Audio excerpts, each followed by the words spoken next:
massivement Mourad de la Presse TV pour les annonces, pour les informations. Il n'y a pas trop de bêtises, pas trop de polémiques. Mourad de la Presse. Abonnez-vous, parole de Kyrios, Gujarati, Détro. Pour son ami, son nyonso, souci et mémae. Et tu l'as mis koué, tu m'as mis koué, pas. Mourad de la Presse, Mourad de la Presse,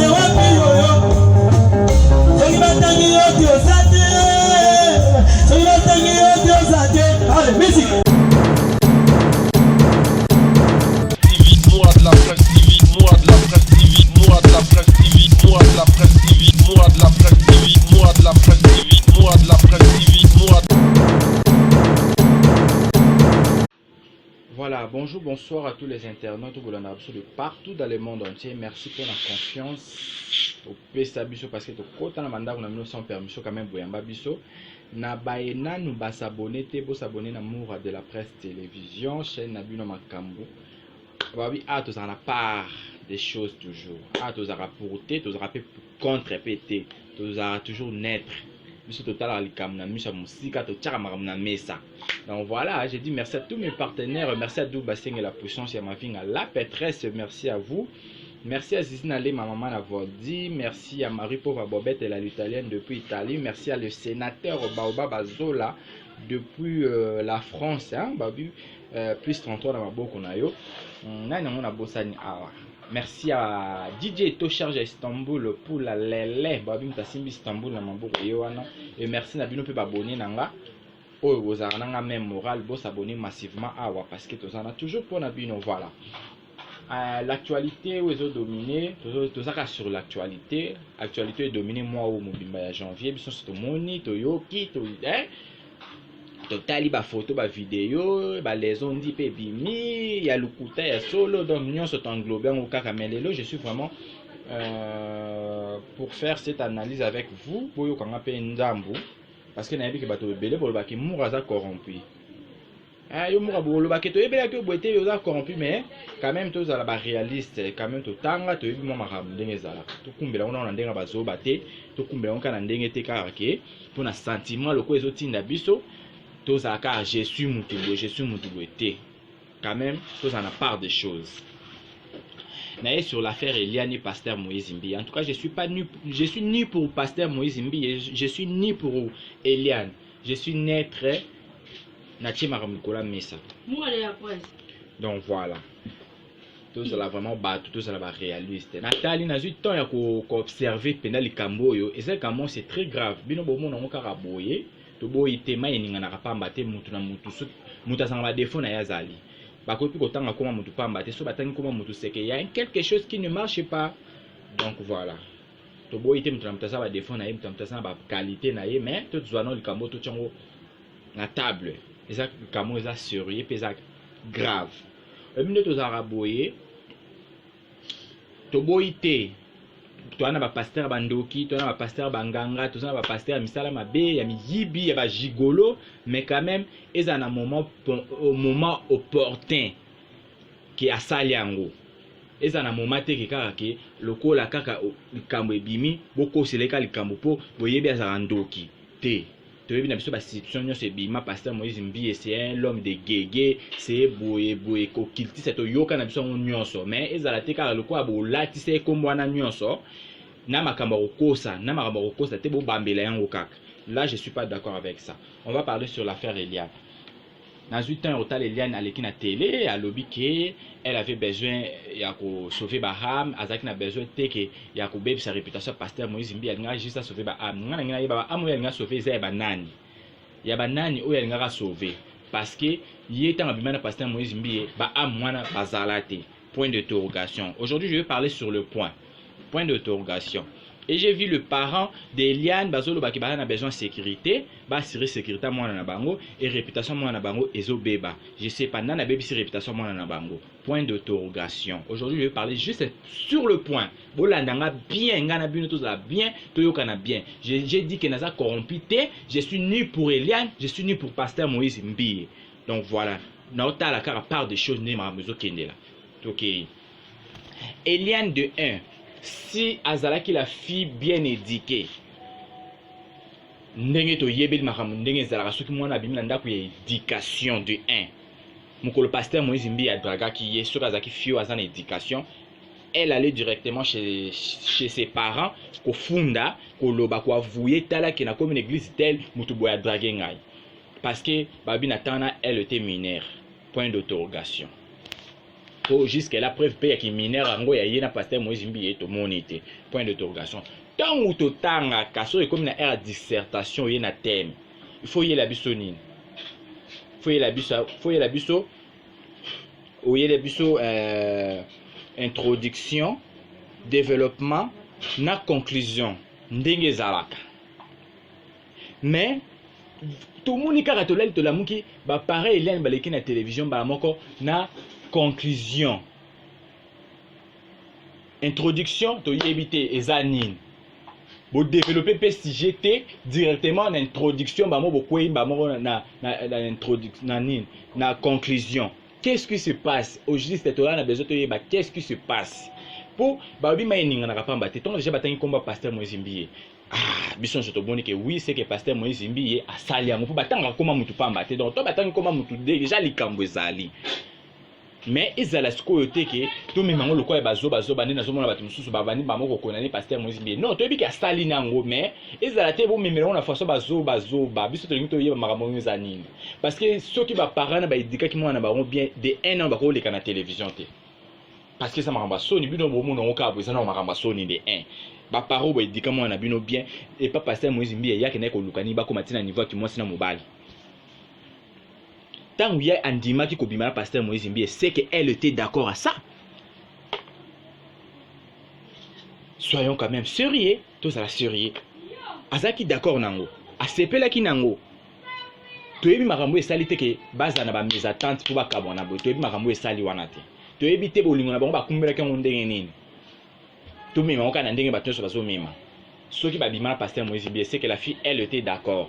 Et déjà de un parent où il se respecte à quatre parents où il y a yebi makambo ko éduquer moi na ndenge ezala. Ce qui moi na memelo bêtise abwe carrément, il faut déjà ou bana kotombo ko ndima ko makambo e koma ku tuti na ba niveau te yo mo fo ka soni parce que moi na baby c'est déjà éducation za ndako.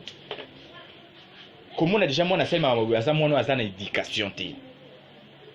Si a comme na niveau ko bimana pasteur Moïse Mbi a yebisa bino ba parate mais tango ko yinda bino ba parate ko bimana na télévision ko bono rokiser mutu lokola pasteur Moïse Mbi et que non a bebisi moi na biso a bebisi réputation moi na biso et de trois yango na kota skol kamba réputation na bebisi réputation moi na bino parce que de moi na bino jusque là église Bethel et lobé le roté sur moi na bino pasteur Moïse Mbi aleki na télévision te pas lo ba mama moi na bino moi na bino kaka yewana alobi ke alingaka sauver ba âme nana tindi a sauver ba âme est-ce ba âme o efani bazana besoin koyoka makambo wana non point d'interrogation yemo mutalobi ke pasteur Moïse Mbi akusha na ye a viola ye tanzana na âge mineur ti le là comme majeur en heure bimana pasteur Moïse Mbi qu'est-ce qui a fait yena pasteur Moïse Mbi ba kabona jusque là prévu exact point d'interrogation bon comité na niveau ya justice et les bolobi que non pasteur Moïse Mbi yazo corrompre bino boloba likambo wana te atinde la bino ba avocat pe sabino bon maman toza quand même sérieux toza la sérieux quand même toza na monde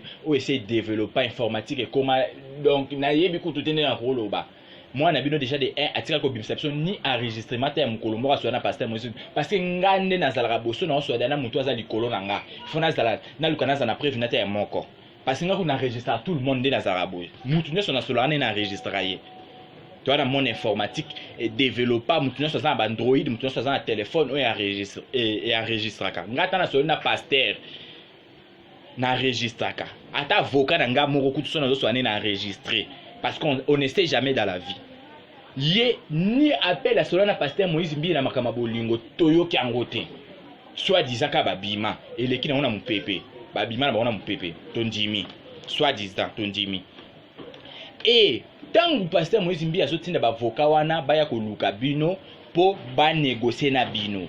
Moi je pense pas que ba avocat na ba yebika ndako na bino ba moko ba yekabo, je pense pas. Donc c'est que ba benga na téléphone. Au moment déjà boyeba ke likambo eza na niveau ya internet. Boyeba de likambo eza na niveau ya internet. Tant ba benga ki bino na ba téléphone wana. Pourquoi pas ba enregistrer ka ta avocat moko botia sur internet ke botala non ba avocat pasteur Moïse Mbi ba ngoyo bazo luka biso boyoka. Toyoki te. Mais vous passez à la télé, vous avez non, vous avez besoin de sécurité. Mais est-ce que sécurité en bino vous avez besoin de bafandi ba ota bino baza bazoma na bino to baza bato bino bolingo wana manipuler. Parce que mutu avant ya kokota likamfa mona ke préveza.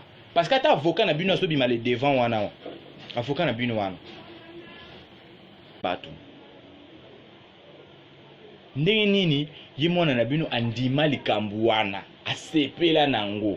Aye ko yela bino bozoba alobake o ngai na pasteur Moïse Mbiye to bima a jolanga ale bino pe ba parents boleki na télévision mais bino mo boyokisi bo mo ateke boyokisi famille na bino soni na libota na bino soni. Est-ce que mon azan éducation tout d'abord éducation nga nazo tout à tolo mwana o aza bien éduqué tant ba tchaka elito dès les premiers jours angaka ya ko informer bino ba parents na ye. Angaka ya ko informer bino ba parents na ye directement carrément bon ngaki boye baka dès le premier jour. Tant qu'elle a signalé qu'il qu'elle était consciente na makambo oya banaye kosala ayebaki nini yo yazo luka ayebaki nini o yaza azana bingo besoin parce qu'il est pas sepela kinango asepela kinango bu mona batulu kwa bazoba te pour besoin besoin kosala likambo mokili mona bino te pasteur Moïse Mbiye aza pasteur munene to boyi te ke asala kango. Mais quand même, tant que vous avez la télévision pour vous présenter les bus qui m'a bien aillé, pour te dire que ça n'est pas ma bien, ça n'est pas ma somme, parce que jusque là, peut-être que nous tous avons pasteur Moïse Mbiye à marié. Bah, qu'on répète que l'ingana moi na bino. Pasteur Moïse Mbiye à marié, ok, tu vas dans le bac. Non, ça n'a sentiment d'autre, que ça la langue pays, à marié. Mais tant que vous avez que bim ça m'a bien la télévision, oui, il a vu sous preuve. Bino bozo tika biso ka likolo ya njete boy depuis to telemaki likolo ya njete tozo kitate po prévezate mais bon problème ngo jusque là eza nini o biso to limito yeba eza nini bo akize mosala nzambe munene boye na makamba lukuta pour soka lobiki ba bimaka na ba ngo to komona ngo gravité to komona biso ngo gravité mais ya commission likamo ya grave ya donc et comme célèbre ba tu nyonso ba ya maona ndenga mabete. Avant qu'on salit réputation mutu. Avant qu'on salit réputation mutu. Si na ba niveau oyo. Il faut zalika moko ezala na preuve nango. Na yebite yeso alanda ki pene la kasaki likama pene ezali paranguba yango alingaka meka. Ya pene la ki paranguba te pene azui 6 mois mobimba po aleka na télévision ya koluba makambo ya lobake. Azui 6 mois. Babanda bafinga ye mwasa ndumba ye bafinga asala bafinga ye na libala ye atrisha alobe le côté 6 mois mobimba vous pouvez imaginer même kola leka ka loba nyonso abimisaki na ba preuve na ba jour na ba heure na ba date ya ye mwana na bino bozo tâtonner heure ezate mukolo babima na ezate bakotaka na chambre nini ezate kaka bo bulu yeke bozo te bozo lobela biso nini to linto yeba eloko nini bino bozo loba na télévision. Preuve jusque là zate quand même tous à la bateau bozo les kambamo directement ko finga faux pasteur non ba réserve faisala faux pasteur to boité azana ndumba azana mutuna gege to boité ça ma benaye mais ton ba yeko accuser na likamoko pe o pa salité tous à la pe bateau so to bito ba ko finga ye toujours même appel sumu na misa njambe parce que mutakela pe njambe na pas zali yo kasitanga fuka ma fa bonde la stenga masumu na ye nzamba limbisaka yete alimbisaka ye. Mais ils allaient te que bino beaucoup comme ça ya grave bon au sala te tout à ka maramone ezo kende là tout ça pour mututé tout ça ka naître tout ça ka na katikati ngana mona onke mwana na ngaka sa business na ye ayaki kofunda pasteur pour ça business na ye kasa pasteur ko corrompre ye a kufute mbongo boye amoni ke makamwana nyosa ngaka sa le simbi te ndako mi ko kenda ngo boye parce que mutandima ti kokota na ba clip c'est que bazaki na bonne relation et quand makambo il marché te déjà makambo bolingo ce zango makambo bolingo to ko biso to ko jija ngote parce que bolingo ya bato bakota ngote biso foto ta onka na miso et comme na bakization te ke wa violanga na to na zaki mineur te yo mo ne ko mi pesa parce que soko boya ko funda ka mukolo kaka wa linga ki yo directement balinga bakanga ye tango ke na ko mi pesa pa di makolo na o se ko slepela kinango ko comme ça biso bazoba na yo te ngana sa kaka iloko ngana bino bo meka mpe ko yoka makambo na lobi bino pe bo analyser ngona ce que ça normal bo analyser ngona ce que ça pena normal mutala la mukaka ba funda pasteur munene bo non dans sens te en tout cas moi je suis pas d'accord avec ça et bino pe ba parents bozo les la télévision et ça déjà insomnie parce que moi na bino a trahir éducation azona ndako tant que ko ndima ko bimana pasteur Moïse Mbie na âge qui mineur c'est qu'à l'accès que ça la bonne éducation te après bino pour na télévision bo ba que maman lui va sunga bino tinda bino sécurité nini maman lui va routine de la bino moi na bino déjà asima ki ko bimana pasteur munene bongo bo bunda na bino na bino maman lui va yo lukani maman lui va ça lo yo lukawana te et puis beaucoup batina nimbo que fune na l'état pardon en tout cas na suki awa ba oyo baza pour Eliane na biko bo finga nga bo ba pasteur Moïse Mbie ya corrompre ngai na mona pasteur Moïse Mbie était na numéro na été to solo la pété donc nga na tali kaka makambo ndenge eza na tshika nkali kola mesa to kabolongo na bino lokwa lipa na nguba bo tala sikoyo na za na faute na za na tort à suivre.